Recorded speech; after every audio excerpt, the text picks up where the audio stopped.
अच्छा माशाल्लाह ये सारा बराबर काम हो गया मिशनरी इतनी है भी है और मिनी यकीन है काम छोड़ी नसीहत है इतने ना खर्चे करी बड़े सही गल है बड़े पक्का काम होसी इस बारी 2025 ने 26 ना 27 जाना ना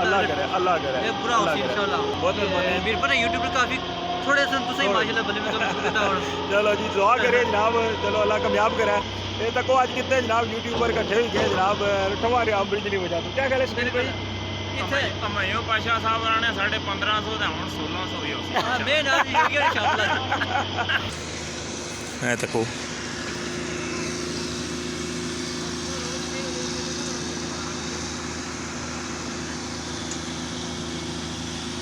इस तक भी रठवाड़िया ब्रिज नहीं अपडेट मीरपुर वाली साइड परों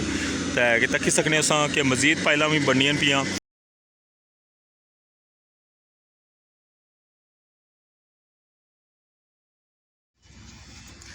बिस्मिल्लाहिर्रहमानिर्रहीम अस्सलाम वालेकुम क्या हाल है साना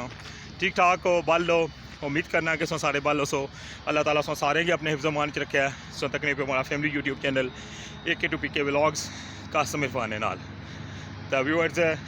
अगेन मौजूद हाँ जनाब रठोवा हरियाम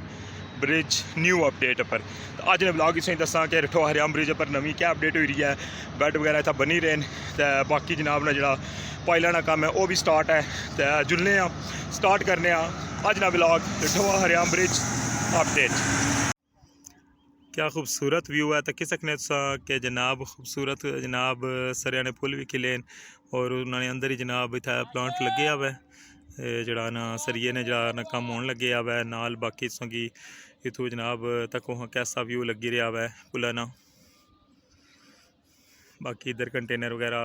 टेंट वगैरह शमियाने वगैरह लगे मशीना वगैरह खलती हैं जी व्यूअर्स तकने पे सा कि जनाब बैड जड़ा वै वो तैयार हो गया वै तकी सकने लास्ट जो हमारा ब्लॉग सी ना उसने सो तकिया सी मैं उसकी दसिया सी सारा कि जरा ना किस तरह ये पाइलां जड़ियां ना मुकम्मल हुई हूँ इसने उपर जनाब ना तकी सकने इतना बैड ये तैयार हो गया वै तको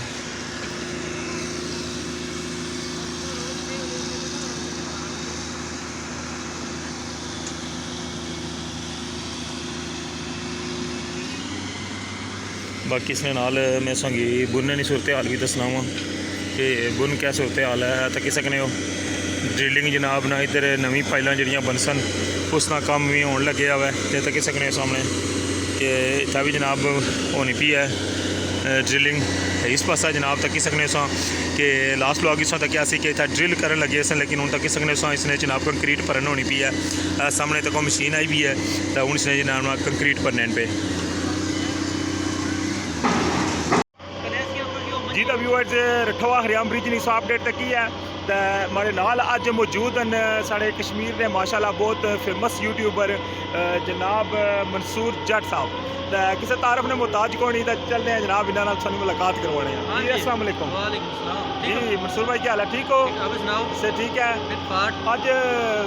आयो सो रठोवा हरियाम ब्रिज पर कैसा महसूस हुई रहा बस जी अचानक असली दौरा किया अच्छा माशाल्लाह ये सारा बराबर काम हो गया मिशनरी इतनी है भी है और मिनी यकीन है काम छोड़ी नसीहत है इतने ना खर्चे करी बड़े सही गल है बड़े पक्का काम होसी इस बारी 2025 ने 26 ना 27 जाना ना अल्लाह करे ये पूरा होसी इंशाल्लाह अल्लाह करे तो फिर तुसा की माशाल्लाह मीरपुर तुसा ने जनाब दा चुटकी पर होई जासी जनाब दस्ती जनाब मीरपुर आई जसो मीरपुर तकरीबन 10 घंटे राह पर हो जा कर सकता है कम से कम माशाल्लाह तो ना तकरीबन घंटा लेकिन 35 40 मिनट लगी जाने कम से आधा घंटा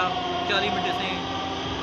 पहले सब कुछ बिल्कुल ही गल है बाकी खुशी है तो बता करता है जज़ाक अल्लाह बहुत बहुत शुक्रिया बहुत मेहरबानी मेरे पर यूट्यूब पर काफी थोड़े संतुष्ट ही माशाल्लाह बल्ले में काम शुरू करता हूं चलो जी दुआ करे जनाब चलो अल्लाह कामयाब करे तो बात तुसा की तकी कहता असा भी जनाब असा कह चलो असा भी जनाब कर रहे हैं असा ज्यादा फेसबुक पे शुरू लाया होना यूट्यूब पर ज्यादा फेसबुक की वीडियो बनाए दूर दूर जाने यूट्यूब पर थोड़ी सट्टी होने ज्यादा मैं फेसबुक पे नहीं ठीक है सिस्टम बनाया पहले फेसबुक पे माशाल्लाह माशाल्लाह यूट्यूब चैनल समझी नो टेक्नोलॉजी सिस्टम बनते हैं सही है बहुत मेहरबानी मंसूर भाई बहुत शुक्रिया जज़ाक अल्लाह यार ही नाल सन बिल्कुल जनाब शकीर साहब भी जनाब अज मौजूद हैं ये तको अज कितने जनाब यूट्यूबर इकट्ठे हुए गए जनाब रठोवा हरियाम ब्रिज नहीं वजह क्या ख्याल है शकीर भाई ਇੱਥੇ ਕਮਾਇਓ ਪਾਸ਼ਾ ਸਾਹਿਬ ਉਹਨਾਂ ਨੇ ਸਾਡੇ 1500 ਤੇ ਹੁਣ 1600 ਹੀ ਹੋ ਮੈਂ ਨਾਲ ਵੀਡੀਓ ਸ਼ਾਮਲ ਆ ਜਨਾਬ ਬੜੀ ਖੁਸ਼ੀ ਹੋਈ ਹੈ ਮਨਸੂਰ ਸਾਹਿਬ ਵੀ ਸਾਡੇ ਨਾਲ ਹਨ ਜਨਾਬ ਤੇ ਸ਼ਕੀਰ ਸਾਹਿਬ ਵੀ ਸਾਡੇ ਨਾਲ ਹੈ ਸ਼ਕੀਰ ਸਾਹਿਬ ਵੀ ਅਕਸਰ ਤੱਕਣੇ ਰਹਿਣੇ ਹੋ ਜਨਾਬ ਤਾਂ ਅਪਡੇਟ ਦੇਣੇ ਸੋਗੀ ਬਹੁਤ ਮਿਹਰਬਾਨੀ ਜਨਾਬ ਬਹੁਤ ਸ਼ੁਕਰੀਆ ਜਜ਼ਾਕੱਲਾ ਜੀ ਜਜ਼ਾਕੱਲਾ ਜਨਾਬ ਸਾਹਿਬ ਜੀ ਸਾਡੇ ਨਾਲ ਆਇਓ ਬਹੁਤ ਮਿਹਰਬਾਨੀ ਥੈਂਕ ਯੂ ਤੱਕਣੇ ਪਿਓ ਬੋਰਿੰਗ ਜਨਾਬ ਹੋਣ ਲੱਗੀ ਵੀ ਹੈ ਮਜ਼ੀਦ ਜਿਹੜੀਆਂ ਪਾਈਲਾਂ ਉਹ ਇੱਥੇ ਲਾਸਨ ਤੇ ਤੱਕਣੇ ਪਿਓ ਸਾ ਵਿਊ और सामने वाली साइड से तक सकने कि पानी जड़ा ना बिल्कुल डेड लैवल पर ला गया व्यूअर्स इतों पानी जनाब ना बिल्कुल एंड हो गया है तक सकने तुसा कि किसी पासा पानी सामने नज़र नहीं अछना पिया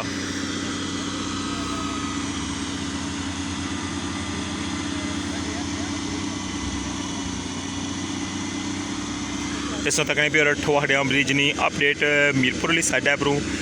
कि तक्की सकने असां कि मजीद पाइलां भी बननियां पियां और जनाब असां ये भी तक्या हुआ है कि अज जनाब इस साइड जनाब ना बैड बनाना स्टार्ट कर छोड़िया हुआ है बाकी जनाब ना अपडेट जी भी उसी इंशाल्लाह तुसां गी अग्गे वो भी दसां ते इस नाल जनाब ना अज ने व्लॉग तो मिगी इजाज़त दियो अपना ख्याल रखे दुआवां चाद रखे अल्लाह सोने ने वाला है।